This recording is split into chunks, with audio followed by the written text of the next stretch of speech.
Hello everyone, welcome to my channel Supreme Divine Power.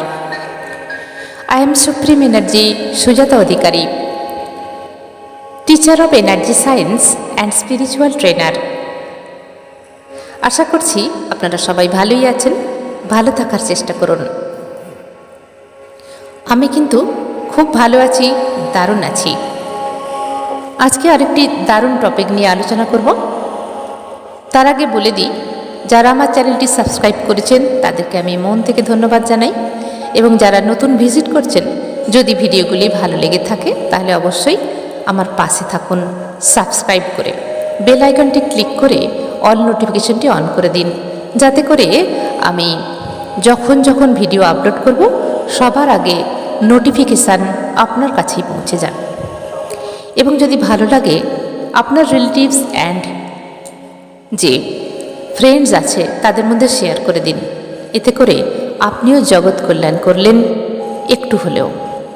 আর যদি একটা like করেন, আমার ভীষণ খুশি লাগবে, ভীষণ আনন্দ লাগবে। আরও ভিডিও করার উৎসাহিত আমি পাব আপনাদের একটা ছোট্ট লাইকে। আজকের ভিডিও হচ্ছে, যে আলোচনাটা করব সেটা আমাদের যে জন্ম হয়েছে, প্রত্যেকেরই কিন্তু পাস্ট লাইফ আছে। কারা কতটা বিশ্বাস করবেন জানি না, তবে যারা এনার্জি সায়েন্সের সঙ্গে যুক্ত আছেন, যারা পাস্ট লাইফ আছে বলে কিছু মনে করেন, তো তারা এই ভিডিওটা দেখতে পারেন। এবং এই যে আমরা মারা যাব, ফের এখান থেকে ফের আমরা কর্ম নিয়ে আবার নেক্সট লাইফ শুরু করব। একটা জন্ম থেকে আর একটা জন্মে যাওয়া, দেহের মৃত্যু হয়, আত্মার মৃত্যু হয় না। এটা আমরা অনেক কিছু থেকে আমরা জানতে পারি, এবং তার কিছু প্রমাণও আমরা পাই যে কোনো মানুষের পূর্বজন্মের স্মৃতি ফিরে এসেছে। এছাড়া আমরা গীতাতেও দেখতে পাই, শুনতে পাই। তো পূর্বজন্ম অবশ্যই আছে। আমি পাস্ট লাইফ রিগ্রেশন করাই, সেখান থেকে অনেক তথ্য জানতে পারি, এবং আমি যাদের কাছ থেকে শিখেছি সেখান থেকেও আমরা অনেক কিছু জানতে পারি, বিভিন্ন তথ্য জানতে পারি। এছাড়া আমাদের গুগল বাবা তো আছেই, ওখান থেকে আপনারা সার্চ করলে বুঝতে পারবেন যে পাস্ট লাইফ বলে কিছু আছে। আমাদের প্রত্যেকের কিন্তু পাস্ট লাইফ আছে। তো এখন কথা হচ্ছে, পাস্ট লাইফে আমাদের যে আগের জন্ম ছিল, আজ সেটা নেই। আজ প্রেজেন্ট টাইম, আমরা এই জন্মে আছি। তো কি করে বুঝবেন যে আপনার যে মৃত্যু হয়েছিল পাস্টে অ্যাক্সিডেন্টাল ডেথ নাকি ন্যাচারাল ডেথ? এগুলো একটা কৌতূহল জানার, তাই না? এগুলো জেনে কিছু হবে না, কিন্তু আবার অনেক কিছু হতে পারে। কারণ একটা এমন অসুখ আছে, মেন্টাল প্রবলেম আছে, যেগুলো পাস্ট লাইফ থেকে এলে সারে না সহজে। যখন আমরা পাস্ট লাইফে যাই, সেখানে রিগ্রেশন করাই, তখন সেখান থেকে রিমুভ করালে তবেই কিন্তু এখানে সেই কাজটা হয়। তো এরকম অনেক ঘটনা আছে। তো কিভাবে বুঝবো যে এরকম কোনো সিম্বল আছে নাকি? আপনাদের মনে হতেই পারে যে কিভাবে বুঝবো আমি আগের জন্মে অ্যাক্সিডেন্টাল ডেথে মারা গিয়েছিলাম নাকি এমনি নর্মাল ডেথ হয়েছিল। একদম সিম্পলভাবে আমি আলোচনা করব, যেগুলো আপনারা সবাই বুঝতে পারবেন। এছাড়া আপনাদের যে আশেপাশে যে সমস্ত মানুষগুলো আছে, আপনি তাদের দিকেও তাকালে বুঝতে পারবেন। তো দেখুন, আমরা অনেক মানুষ আছি, ছোট থেকে হতে পারে, কেউ বড় বয়সে হতে পারে, বা একদম জ্ঞান হওয়া অবস্থা থেকেও হতে পারে। যদি মনে হয় আপনাদের কারোর বারবার স্বপ্নে একই জিনিস দেখছেন, যে কেউ আগুনে পুড়ে মারা যাচ্ছে, বারবার একই স্বপ্ন, আগুনে পুড়ে ভীষণ ছটপট করছে, এবং তারপরেই আপনার ঘুম ভেঙে গেল, আপনি ভয়ে আঁতকে উঠে ছটপট করতে লাগলেন।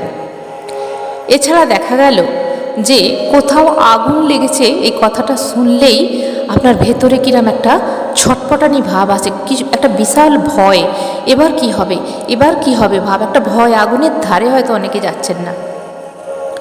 আগুন থেকে, আগুনের কথা শুনলে বা আগুনের ছবি দেখলে বা আগুন কথাটা ভাবলেই ভেতর থেকে যে কীরকম একটা ভয় ভীতি, বিশাল আকারের ভয় হয়। হ্যাঁ, তো জানবেন যে হয়তোবা আপনার মৃত্যু ওই আগুনের কিছু সংযোগে হয়েছিল। হয় আপনি আগুনে পুড়ে মারা গিয়েছিলেন বা প্লেন ক্র্যাশে মারা যেতে পারেন। যদি এরকম কিছু বারবার এফেক্ট হয় আপনার লাইফে, একবার নয়, একবার হলে সেটা আমরা কারোর ভেবে স্বপ্ন দেখতে পারি। যদি বারবার আপনার ব্রেনে এটা চলতে থাকে, একটা ভয়, আগুন দেখলে ভয়, ভয়াবহ অগ্নিকাণ্ড যেখানে হচ্ছে সেটা দেখলে ভয়, আপনার প্লেন দেখলে ভয়, যদি জ্বলে যায় এরকম মনের মধ্যে আসবে। কারণ ওগুলো আমাদের সাবকনসিয়াস মাইন্ডে থাকে, আমাদের চেতনার মধ্যে থাকে। আমরা যখন মারা যাই আমরা চেতনার মধ্যেই রেকর্ডিং নিয়ে চলে যাই এবং সেগুলো আমরা বুঝতেই পারি না কেন আমাদের সঙ্গে এটা হচ্ছে। অ্যাকচুয়ালি এই সমস্ত রেকর্ডিং আত্মার মধ্যে থাকে। এবার মনে করুন বারবার আপনি হয়তো দেখছেন যে উঁচু জায়গা থেকে পড়ে যাচ্ছেন, একই স্বপ্ন বারবার আসে, কখনো না কখনো আসে। এছাড়া আপনি কোনো উঁচু জায়গায় উঠতে ভয় পান, এটা অটোমেটিক। দেখবেন অনেক মানুষ তত্তর করে উপরে উঠে যাচ্ছে, কোনো পাহাড়ে উঠে যাচ্ছে, অনেক উঁচু ছাদে উঠে যাচ্ছে, গাছে উঠে যাচ্ছে, কিন্তু অনেক মানুষ একটু উঁচুতেও উঠতে তার ভয় পায়, ভীষণ ভয়। তাকে কেউ পারবে না উপরে ওঠাতে, কেউ না, তার ভেতরের চেতনার ভয়। যদি বারবার এরকম স্বপ্নে কোনো বিভৎস জিনিস আসে যে উপর থেকে কেউ পড়ে যাচ্ছে বা একটা চিৎকারের শব্দ সবসময় যেন কানের মধ্যে ভাসছে, সে শব্দ হচ্ছে না কিন্তু আপনার আত্মার মধ্যে যেন সেই চিৎকার আপনি শুনতে পাচ্ছেন।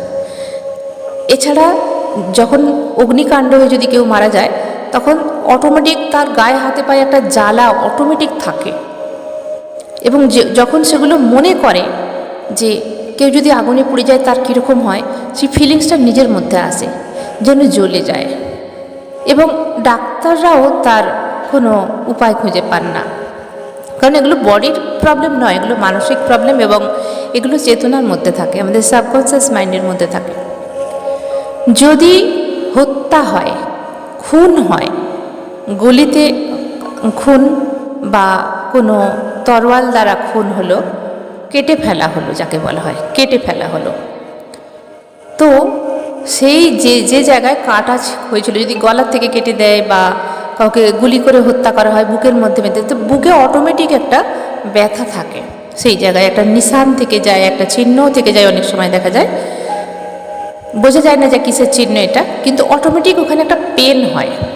সেই পেন কোনো মেডিকেল সায়েন্সে কিন্তু তার ইলাজ নেই, সেগুলো সম্ভব নয়, কিছুই সেখানে পাওয়া যায় না, ফটোকপি করেও কিছু পাওয়া যায় না, কিন্তু অটোমেটিক মনে হয় যে আমার এই জায়গায় একটা ব্যথা, একটা যন্ত্রণা হচ্ছে। এবার যদি কাউকে কেটে ফেলা হয় তখন তার সেই জায়গাতেও একটা ব্যথা থাকে এবং বারবার সেই স্বপ্ন দেখে যারা তাকে কেটে ফেলে মেরে ফেলেছিল। অনেক সময় হয় না, অনেক গ্রুপে পড়ে যায় একটা মানুষ, তাকে সবাই মিলে ধরে মেরে কেটে ফেলে দেয়, এরকম আমরা শুনতে পারি, ড্রেনের মধ্যে ফেলে দেয়। এরকম আবছা স্বপ্ন বারবার যদি কারোর মনের মধ্যে আসে, আবছা স্বপ্ন, ওগুলো সে নেগেটিভের মতো প্রায়, যে আমরা সেই ছোটোবেলায় যেগুলো আমরা চাটনি খেতাম তার মধ্যে ফিল্ম দেওয়া থাকতো, ফিল্মের মধ্যে যে নেগেটিভ দেওয়া থাকতো সেই নেগেটিভের মতো যে ছবিগুলো, ওগুলো আবছা আবছা আমরা যেন কখনো ডিপ ঘুমের মধ্যে চলে গেলে সেগুলো আমাদের স্বপ্নে ভেসে আসে। এবং কোথাও মারামারি হচ্ছে শুনলেই ভেতর থেকে একটা ভয়, একটা ঘাবড়াহাট যেন থেকে যায় যে এবার কী হবে, ওকে যদি মেরে দেয়। এবং ধার কোনো কিছু তলোয়ার বা কোনো কিছু ছুরি এইসব দেখলেই আপনি অনেক দূরে থাকবেন এবং আড়ষ্ট হয়ে যাবেন। যদি এরকম মনে হয় তাহলে জানবেন আপনাকে হত্যা করা হয়েছিল। যদি অ্যাক্সিডেন্ট হয়, গাড়িতে অ্যাক্সিডেন্ট হয়ে কোনো মানুষের যদি মৃত্যু হয়, কোনো বাস, লরি, বাইক, তো জানবেন সেই ঘটনা কিন্তু কোনো না কোনো টাইমে, যদি খুব কষ্ট পেয়ে মরবে না, সেই যখন ধাক্কা হবে, যখন অ্যাক্সিডেন্ট হবে, সে তো রেডি নয়, অতএব তার মধ্যে সেই বেঁচে থাকার আশা থাকবে এবং সে একটা শক পেয়ে মরবে। তো কি হবে, তার চেতনার মধ্যে এটা থাকবে, একটা ভয় ভীতি কাজ। সে কিন্তু সেই মানুষটা সহজে যানবাহনের কাছে যেতে চাইবে না, কোথাও যেতে ভয় পাবে, বাসে উঠতে ভয় পাবে, ট্রেনে উঠতে ভয় পাবে, রোড দেখলে ভয় পাবে, জোরে গাড়ি আসছে দেখলে সে ভয় পাবে। কারণ তার চেতনার মধ্যে ওই বীজটা লুকিয়ে আছে। যদি গলা টিপে কেউ হত্যা করে দেয়, গলার মধ্যে তো প্রবলেম থাকবেই, যেন মনে হবে গলায় চাপ চাপ সৃষ্টি। এগুলো আমাদের ঠান্ডা লেগেও যদি হয়, কিন্তু সে তো সেরে যায়, আমরা কোনো গার্গিল করলাম, ট্রিটমেন্ট নিলাম, মেডিসিন নিলাম, সেখান থেকে সেরে যায়। কিন্তু অনবরত গলার মধ্যে একটা চাপ সৃষ্টি, দম বন্ধ হয়ে আসার মতো, যেন মনে হয় গলাটা ঠিকভাবে আমার সল হচ্ছে না, এরকম কখনো কখনো হবে। বা স্বপ্নের মধ্যেও আপনি বারবার, একবার নয় কিন্তু, যেগুলো আমি বলছি এগুলো একবার নয়, বারবার স্বপ্নের মধ্যে এগুলো ফিরে ফিরে আসতে পারে। কারণ আপনি রেডি ছিলেন না। এখানে আপনি করে কেন বলছি, এই ভিডিওগুলো আমার অনেকজন দেখবে, হয়তো কারোর সঙ্গে না কারোর সঙ্গে এটা ঘটেছিল, সেই জন্যই বলছি। তো সবার সঙ্গে মিলবে না, যাদের সঙ্গে হয়েছে তাদের কথা বলছি। অ্যাক্সিডেন্টাল ডেথ আর ন্যাচারাল ডেথের কথা পরে বলছি। তো অ্যাক্সিডেন্টাল ডেথ অনেক রকমভাবে হয়। এই যে প্লেন ক্র্যাশ হলো, এদের প্রত্যেকেই কিন্তু যারা জন্মাবে তারা সবাই কিন্তু মানসিক প্রবলেমে থাকবে। এদের ভেতরের মধ্যে যে চেতনা থাকবে, আগুন এবং উঁচু জায়গা দেখলেই এরা ভয় পাবে। এবং ছোটোবেলা থেকে একটা জন্মের পরেই একটা আড়ষ্ট ভাব থাকবে, ভয় ভীতি, কোনো কিছুতেই এরা ভীষণ ভয় পাবে, সব কিছু থেকে এরা দূরে রাখবে, একটা আড়ষ্ট হয়ে থাকবে। এরা সুন্দরভাবে জীবনযাপন করতে পারবে না। বা অনেক সময় এরা হয়তো বধির হয়ে জন্মাতে পারে, কালা হয়ে যেতে পারে, কালা হয়েই হয়তো জন্মাবে, বা বাকরুদ্ধ হয়ে এরা জন্মাতে পারে। কারণ এই যেভাবে মৃত্যুটা হয়েছে, আহমেদাবাদ প্লেন ক্র্যাশে যেভাবে মৃত্যু হয়েছে, সেই আত্মা এমনভাবে চোট পেয়েছে, বিশাল ভয়ঙ্করভাবে হয়েছে, তারা একটা সেকেন্ডও সময় পায়নি। যেভাবে তাদের হয়তো বাকরুদ্ধ হয়ে যায়। আমরা অনেক সময় একটা বিপদে কী হয়, যখন আমরা চোখের সামনে একটা বিপদ দেখি, আমাদের বাকরুদ্ধ হয়ে যায়, তাই না? আমরা কালা হয়ে যেতে পারি, অন্ধ হয়ে যেতে পারি, আমাদের মাইন্ড সে জায়গায় আটকে যেতে পারে, ব্রেন স্ট্রোক হয়ে যেতে পারে। তো এই সমস্ত মানুষগুলো যারা মারা গেছেন, এরা কেউই কিন্তু সুস্থ হয়ে জন্মাবেন না। এদের প্রত্যেকের মধ্যে মানসিক বিমারি তো থাকবে। কারণ চেতনার মধ্যে সেই ভয়, এদের বীজটা লুকোনো আছে। কারণ অ্যাক্সিডেন্টাল ডেথে মানুষ রেডি থাকে না। সেই জন্যে হঠাৎ করে যখন মৃত্যু হয়, তার আগে পর্যন্ত তার প্রিয়জনদের সঙ্গে দেখা করার একটা আশা থাকে, বাড়িতে যাওয়ার আশা থাকে, বাড়িতে যাওয়ার তাড়া থাকে, খাবার দাবার খাওয়ার অনেক কিছু আশা, বাচ্চার সঙ্গে খেলা করবে, নিজের প্রিয়জনের সঙ্গে কথা বলবে, কত সুখের মুহূর্ত কাটাবে, এবং আরও কত না কি কাজ তার পেন্ডিং থেকে যায়।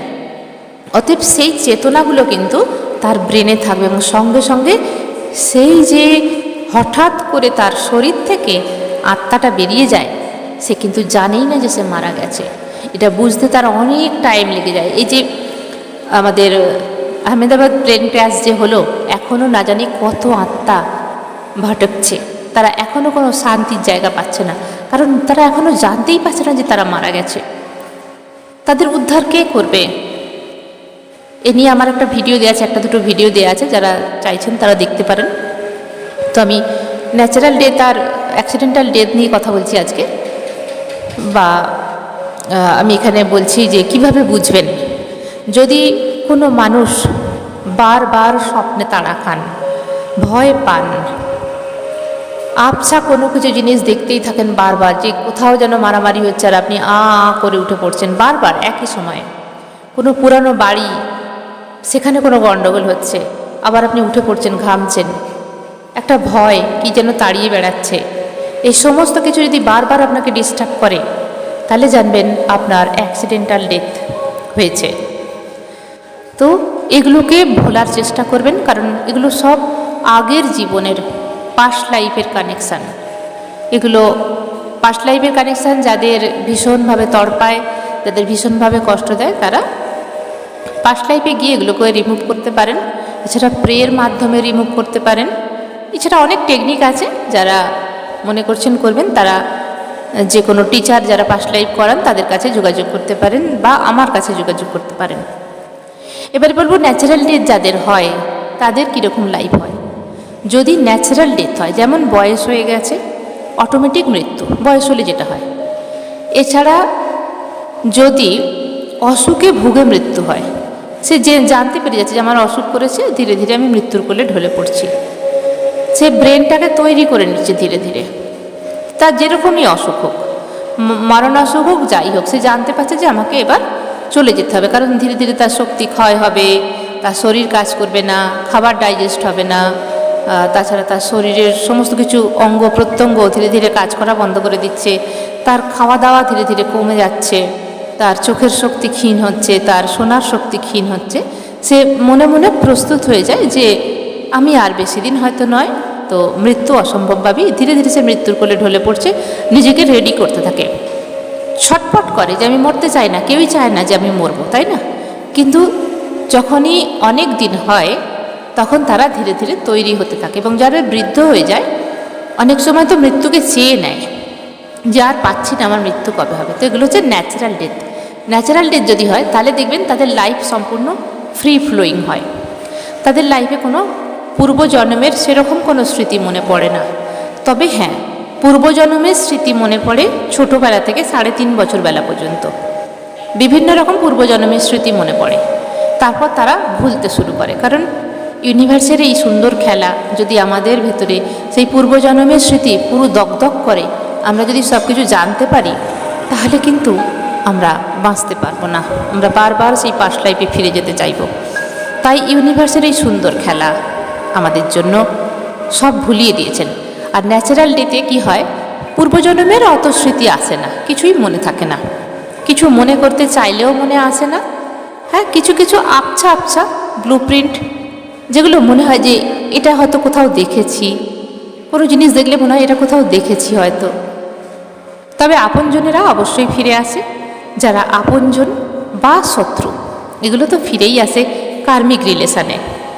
এছাড়া যারা ভালো রিলেশান ছিল তারাও ফিরে আসে আমাদের এই প্রেজেন্ট লাইফে, পাস্ট লাইফ থেকে প্রেজেন্ট লাইফে। তো এখানে তো ওটা আলোচনা করব না, এখানে আজকে আমাদের অ্যাক্সিডেন্ট ডেথ না ন্যাচারাল ডেথ। তো ন্যাচারাল ডেথ হলে সে স্বাভাবিকভাবে তার সেরকমভাবে কোনো মানসিক প্রবলেম থাকবে না পাস্ট লাইফ থেকে। তবে হ্যাঁ, প্রেজেন্ট লাইফে যদি কেউ ক্রিয়েট করতে চায় যে আমি মানসিক প্রবলেমে ভুগবো, কেন বলছি এখানে ক্রিয়েট করতে চায়, কারণ এ নিয়েও আমার অনেক ভিডিও দেওয়া আছে যে আমাদের লাইফ রিমোট আমরা কারোর হাতে তুলে দিই। কারণ মনে করুন একটা মেয়ে একটা ছেলেকে ভীষণভাবে ভালোবাসে, ছেলেটাও ভীষণ ভালোবাসে, কোনো কিছুর কারণে দুজনের মধ্যে দূরত্ব হয়ে গেছে। হয় ছেলেটার বাড়ি থেকে কেউ মেনে নেবে না, নাহলে ছেলেটা হয়তো অন্য মেয়ের সঙ্গে রিলেশানে আছে, বা ছেলেটা চাকরি বাকরির জন্য পড়াশোনা করছে, মেয়েটাকে সময় দিতে পারছে না, এবং হঠাৎ করে মেয়েটার বাবা কোথাও বিয়ে দিয়ে দিল, বা ছেলেটারই বিয়ে হয়ে গেল। তো এখানে কি হয়, মেয়েটা ধীরে ধীরে মানসিক রোগীতে পরিণত হয়, বা হতে পারে ছেলেটাও হতে পারে, যদি মেয়েটার এরকম কিছু হয় তাহলে ছেলেটাও হতে পারে। তো মানসিক রোগী কিন্তু আমরাই ক্রিয়েট করি নিজেরা, কারণ আমাদের লাইফ রিমোট আমরা কারোর হাতে তুলে দিচ্ছি, ভুলেই যাই যে আমাদেরও অস্তিত্ব আছে, আমরাও সব কিছু করতে পারি, জীবনে এটুকুই শেষ নয়। কারণ সবই মোহমায়ার মধ্যে আমরা চলছি। হয়তো যারা টিনেজার আছেন তারা আজকে আমার কথা বুঝতে পারবেন না, কিন্তু যারা আমরা অনেকটাই বয়স পার করে চলে এসেছি, আমরা এখন বুঝেছি যে ওটুকু সময়ের জন্যে অনেক অনেক কিছু আমরা ত্যাগ করে দিই, ওখানে আমরা নিজেদেরকে শেষ করতে বাধ্য হয়ে যাই।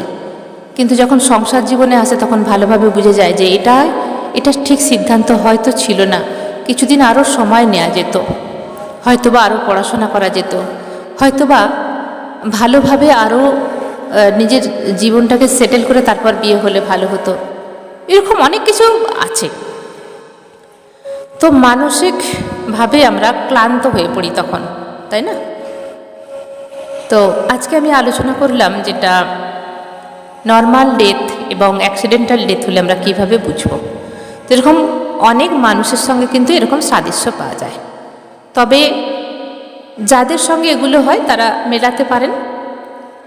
এ নিয়ে কোনো ট্রিটমেন্ট মেডিকেল সায়েন্সে কিন্তু নেই, পাস্ট লাইফের কোনো মেডিকেল সায়েন্সে কোনো ট্রিটমেন্ট নেই, শুধুমাত্র পাস্ট লাইফে যাওয়া, সেখান থেকে এটাকে রিফ্রেশ করা, এছাড়া প্রেয়ের মাধ্যমে এবং কিছু ভালো কাজের মাধ্যমে, কিছু মেডিটেশনের মাধ্যমে, এগুলো এমন বিশেষ কিছু মেডিটেশন আছে যেগুলো দিয়ে এগুলো রিমুভ করা সম্ভব।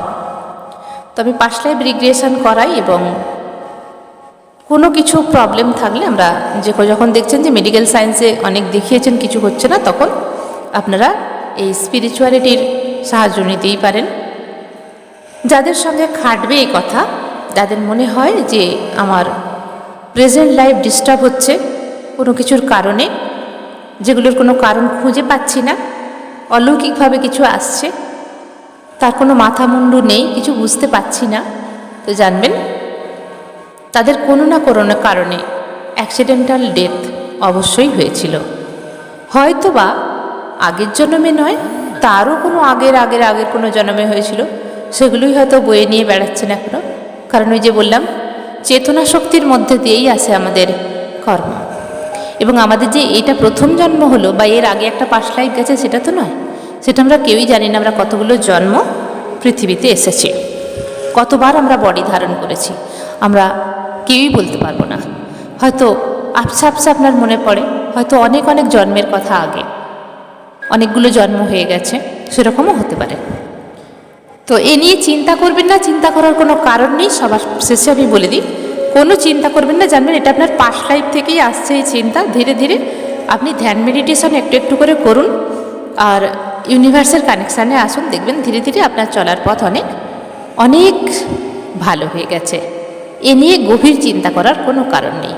আমাদের প্রত্যেকেরই পাস্ট লাইফ কর্ম আছে, ব্যাড কর্মা, গুড কর্মা আছে। সেগুলো যেরকম আমাদের পেতে হয়, সেরকম কিছু শখ আমাদের আনতে হয়। হঠাৎ করে কেউ পুড়িয়ে মেরে দেয়, কাউকে গলা টিপে মেরে দেয়, অ্যাক্সিডেন্টাল ডেথ হয়ে যায়। ভালোভাবে মানুষটা যাচ্ছে, হঠাৎ গাড়ি এসে পিছন থেকে চাপা দিয়ে দিল, বা বাইকে করে যেতে যেতে সেখানে অ্যাক্সিডেন্ট হয়ে গেল, এই যে প্লেন ক্র্যাশ হলো। তো এগুলো তো অটোমেটিক হয় না, মানুষ তো রেডি থাকে না যে আমার মৃত্যু এক্ষুনি আসছে, রেডি থাকে না, জানে না।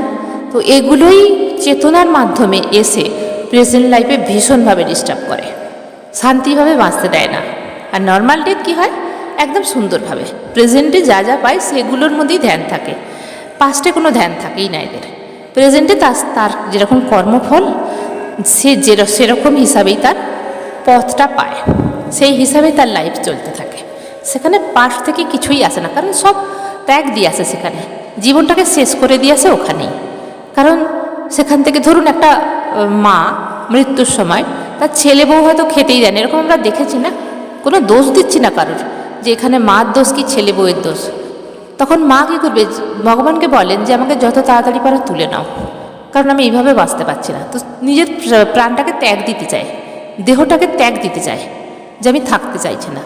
তো সেখান থেকে সে চলে এসেছে, বিদায় নিয়ে এসেছে, বিরক্ত হয়ে এসেছে। অতএব সেখানে যাওয়ার তার কোনো প্রয়োজন নেই, তাই না? যদি আপনি কোথাও যান, সেখানে যদি বিরক্ত হন, সেখানে আর যাওয়ার নামই করবেন না। ওরে বাবা, একদম না, তখন আপনি সামনের পথ দেখবেন। ঠিক সেরকমই ন্যাচারাল ডেথ হচ্ছে, যদি ন্যাচারালভাবে ডেথ হয় তাহলে আমাদের সেদিকে যাওয়ার কোনো প্রয়োজন নেই। সেখানে সব শেষ করে দিয়ে এসেছি আমরা। সেই চেতনা শক্তি সেখানেই পড়ে আছে। সেখান থেকে আনার মতো শুধু কি এনেছি আমরা, কোনো স্মৃতি নয়, কর্মা নিয়ে এসেছি, গুড কর্মা অথবা ব্যাড কর্মা। সেটা নিয়ে তৈরি হচ্ছে আবার আজকের প্রেজেন্ট লাইফের রাস্তা। তাহলে বোঝাতে পারলাম আশা করি। তো আজকের ভিডিওটা এখানেই শেষ করলাম। সবাই ভালো থাকবেন, দারুণ থাকবেন, আনন্দে থাকবেন। ধন্যবাদ।